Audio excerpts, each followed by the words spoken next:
Happy Halloween! What it do, guys? Manjoume here, and today we're going to be checking out the Versus System two-player card game, The Alien Battles. Now, this is one of the first sets, but it wasn't a Marvel one and wasn't part of any volumes, so I didn't include it before, but I figured Halloween would be a perfect time to introduce it. So let's open this up. This one isn't too hard to find. The harder one to find is probably the Predator battles, which by the time that you guys are watching this, I may or may not have found by some perfectly reasonable price. As of recording, you could still find the Alien battles for maybe a slightly inflated price. Looking at the front of the box, we see a green color scheme and what I believe is an egg with maybe some tails kind of crossing in the foreground. Then on the side, see the Alien battles, same thing on that side. On the top, we just see kind of what they do sometimes with these crossover sets. On the top, we see what we sometimes see with these third-party or other intellectual properties that are not Marvel, such as a much later AEW set. Although they don't always do this, and I would just prefer if they just omitted all that and centered the logo. That would be so much cleaner, but I understand they probably just want their logos and stuff on there so people can see, oh, that's what this is. Looking at the back, I can't lie to you about your chances, but you have my sympathies. Ash, Versus System 2-player card game is about to get invaded with xenomorphs. For the first time ever, the Versus System 2-player card game is getting a new enemy to battle all of the other formidable foes in the Versus System 2-player card game universe. Build your deck to battle the vicious xenomorphs, or build a deck using just the ferocious beasts to overrun the humans. The choice is yours. All of your favorite alien cast is here: Ripley, Corporal Hicks, Bishop, Hudson, and many more. Play with characters from all 4 films. The Alien Battles are here. 200 playable cards, a full-color rulebook, all original art, and a token sheet. As with some of these older sets, it did say the Versus System 2-player card game core set, which I think is just the Marvel Battles, is recommended to play Alien. Ages 12 plus, 2 players, and a 30-minute recommended 12 plus, 2 players, and a game will take about 30 minutes. Check it out.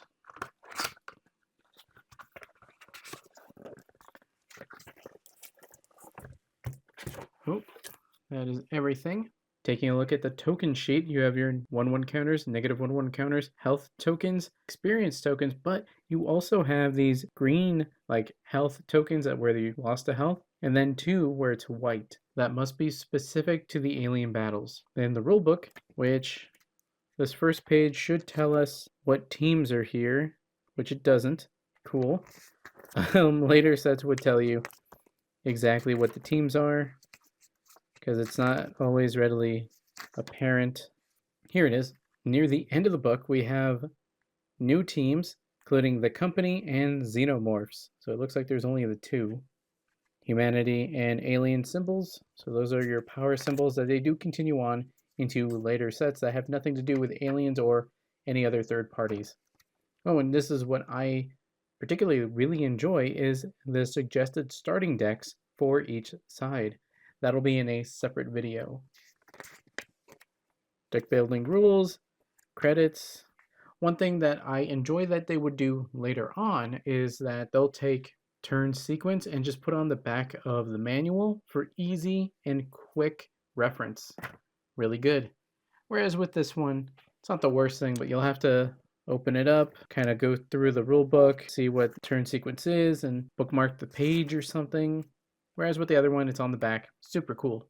As for the cards included in this set, we have 2 decks, presumably one with the Company, one with the Xenomorphs. Check out the Company first, just because ALN001. So I do see perforation, but... oh wait, there it is.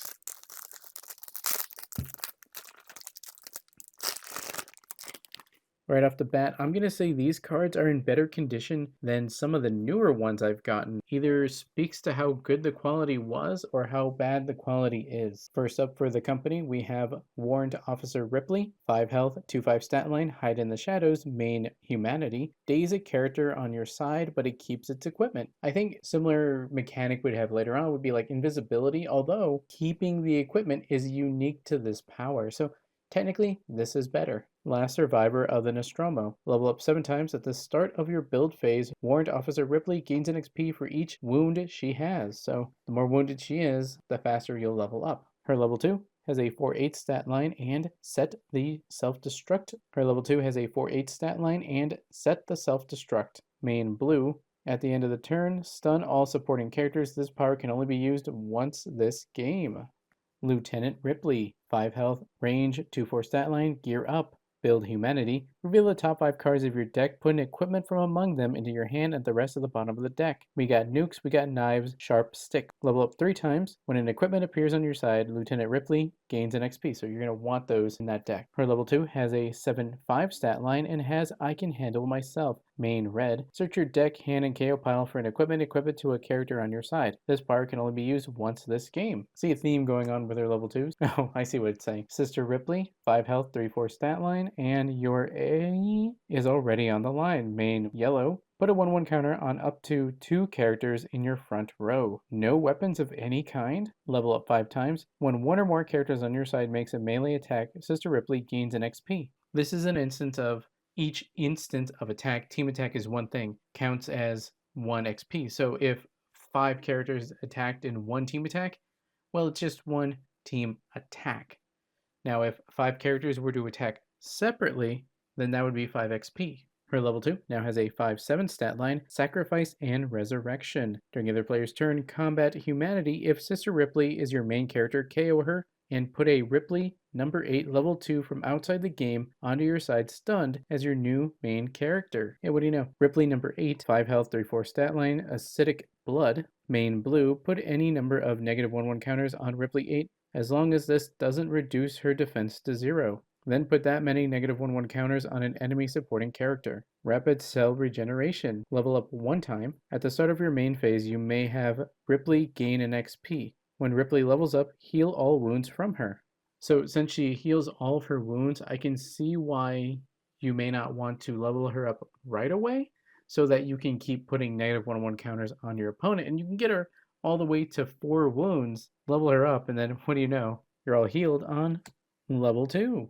And unfortunately, she only has 2 health, so she's probably the only character that I can think of whose level 2 has less health than her level 1. But she does have the increase from a 3/4 stat line to a 5/7. She also has I'm Sorry. Main Humanity, name a character, KO all enemy supporting characters with that name. Look at each enemy hand and discard each card with that name. Search the enemy deck and put each character with that name into the KO pile. This power can be used only once this game. A lot of those effects. Onto the supporting character lineup, we have Newt. 1 cost, 1 health, 0/1 stat line. We better get back. When Newt gets attacked, put her into her owner's hand. Don't necessarily know the usage of her in that case. I don't really know how to say that. I'm going to say Vreese. 1 cost, 2 health, range, 2/1 stat line, immobile. Vreese can't move during your formation step. I'll put holes in you. When Vreese gets stunned on an enemy player's turn, put a -1/1 counter on an enemy character. Next up, we have Kane. 2 cost, 1 health, 3/1 stat line. Explore. When Kane appears, reveal cards from the top of your deck until you reveal a basic location. Put it into your hand and shuffle the rest of the revealed cards back into your deck. Captain Dallas. 2 cost, 1 health, 2/4 stat line. You have your orders. At the start of your main phase, put a +1/1 counter on another the company character on your side. Notably, you can use that every turn that he's alive, so as long as he's still alive and your opponent doesn't kind of go for him, you can keep stacking up those +1/1 counters. Now it's another the company character, not supporting character or main character, so your choice. But it does say another, so he can't put it on himself. Call. 2 costs, those white health, 3 white health, range 2/2 stat line, full of surprises. When Call is in your hand, you can discard her to power up any character on your side. You can do this anytime you could normally power up a character. Not sure what the green, not sure what the white health is for. Okay, so here in the rulebook, note the color of a character's health symbol has no effect on gameplay. Okay, so that means nothing? Then why even do it? CMO Clemens. 3 costs, 1 health, 2/6 stat line, medical attention. Main red. Heal a wound from a supporting character on your side. Do you trust me with a needle? Main red Humanity. Heal a wound from a main character on your side. There's your healer right there. I would max out on it. This was probably the first artwork that I legitimately thought was a photograph. That's really well done. Parker, 3 costs, 1 health, 3/5 stat line. Cattle Prod. main blue, move an enemy front row character to its back row, remove all +1/+1 counters on it. Bishop, 4 cost, 3 health, 4/4 stat line, artificial person. You may pay a yellow or humanity to recruit Bishop instead of his recruit cost. Maybe the white health is just a fun way to show that these aren't real people, so they don't have real health. No, that does track. And his has artificial person, so that's going to be my guess as to what that means. But if gameplay dictates otherwise, it works, but that doesn't really have any effect on the gameplay, so it's here or there. Christie, 4 cost, 1 health, range, 6/3 stat line, ricocheting bullets. When Christie stuns a defending enemy character, stun each other enemy character on that side with the same name as that character. So this is really strong against characters that have swarm. Brother Dylan, 5 cost, 2 health, 4/6 stat line, eulogy. Main humanity, put a character from your KO pile at the bottom of your deck. Your main character gets attack and defense this turn equal to that character's attack and defense. So this actually makes him quite beefy. Private Hudson, 5 cost, 1 health, range, 5/7 stat line. You want some of this? During the other player's turn, any combat stun a character that is melee attacking a character on your side. You may use this power any number of times each turn. Game over, man. When Hudson gets KO'd, wound your main character. Ooh, that's a rough one. He's a pretty good card, but that negative is not great. Johnner, 6 cost, 1 health, range, 5/5 stat line. I mostly just hurt people. Johnner gets +5/5 while in melee combat. So he can do range, but he's actually better in melee. Next up we have Ash, who I assume is not a real person because he has that weird white health. 6 cost, 3 health, 3/3 stat line, special order. When Ash appears, you may move him to another player's back row. Crew expendable. At the start of your main phase, stun another character on your side. That's why you would give it to someone else. Twitchy, main yellow, move Ash to another player's back row. So the idea with this character is you just keep giving it back and forth so that you have to stun one of your other supporting characters. Playing hot potato with a not great character. Corporal Hicks, 7 cost, 2 health, range, 7/6 stat line, stay frosty. At the end of your turn, put 2 +1/1 counters on each other ready character on your side. M41A Pulse Rifle. This is an equipment, 1 cost, light armor piercing rounds. Equipped character has range and +3 attack while making ranged attacks. M40 Grenades. Main blue, put 3 -1/1 counters on an enemy back row character. So grenades, they have to like throw them over. MUTHER 6000. Another equipment, 2 cost, access mother. Build yellow, draw 2 cards. That's strong. I'm a little surprised it was not a one of a kind. Next up we have Power Loader, another equipment, 3 cost, get away from her UB. Equipped character has +5/5, loses range and can't gain range. So very close range fighter. Now the wild location is Weyland-Yutani Complex, which is humanity, blue, yellow, red, no green for the company characters on your side. Next up for plot twists, we have a Let's Rock. During the other player's turn, combat, choose an attacker to get +1 attack or a defender to get +2 defense this combat. Then the Nostromo is your blue, the Sulaco is red, the Aruga is the yellow, and Earth is, well, humanity. Going on to the Xenomorph side, let's check them out. Perforation seems pretty well done.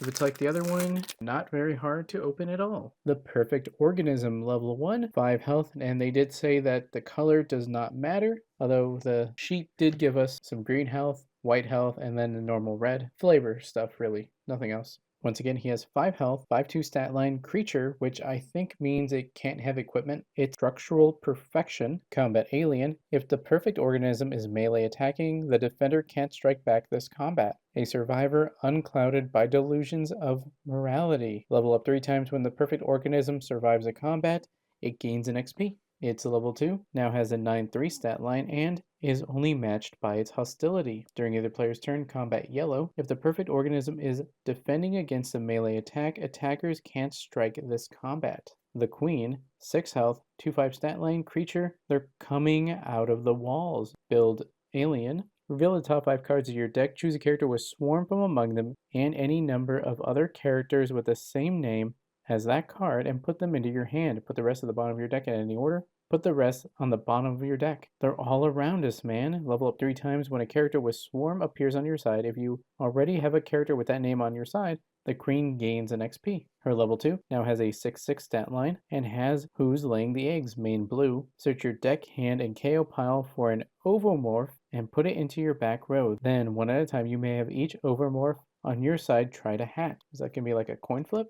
Ooh, we have the dragon, 5 health, 3/4 stat line creature. Nobody can stop it. Main green, ready the dragon. Blood and terror, level up 5 times. Whenever the dragon attacks, it gains an XP. It's level 2. It now has a 6/7 stat line and it feeds on mines. Main alien, the dragon is lethal this turn. When the dragon KOs an enemy character this turn, heal a wound from it. I'm assuming it refers to the dragon, like it heals itself, not it heals what it's trying to kill. Makes more sense that he would heal himself because it's feeding. Wording's a little off on that. The newborn, which looks horrifying, 6 health, 3/3 stat line.